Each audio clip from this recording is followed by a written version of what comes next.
فَإِذَا قَرَأْتَ الْقُرْآنَ فَاسْتَعِذْ بِاللَّهِ إِنَّهُ هُوَ السَّمِيعُ الْعَلِيمُ۔ حدیث میں ہے کہ جو تم بولتے ہو اس کو وہ خدا سنتا ہے، اور جو تم عمل کرتے ہو اس کو وہ جانتا ہے۔ اس لیے شیطان کی شر سے پناہ مانگو۔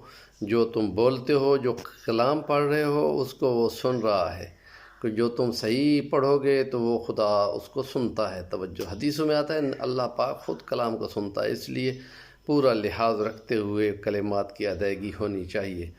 اور یہ چیز ہر چیز کی ضد ہوتی ہے۔ الاشیاء تعرف باضدادها، چیزیں ضد سے پہچانی جاتی ہیں۔ یہ تعوذ اور یہ پناہ مانگنا ایک اور مذہب میں بھی ہے، جیسے بدھ مذہب میں ہے، اس میں ہے کہ میں سنگ میں پناہ لیتا ہوں، میں دھرم میں پناہ لیتا ہوں، میں بدھ میں پناہ لیتا ہوں۔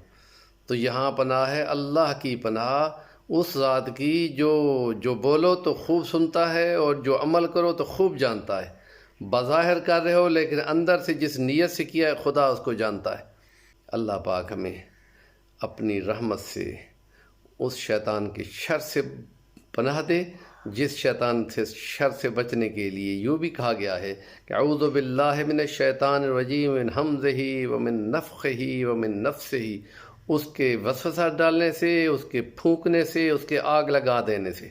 یہ بھی اس کے طریقے ہوتے ہیں۔ اللہ اس سے پناہ میں رکھے کہ کوئی جلال میں آ جائے اور غلط فیصلے کر دے حکام میں سے۔ اللہ پاک اپنی حفظ و امان میں رکھے۔ ماشاء اللہ، جزاکم اللہ۔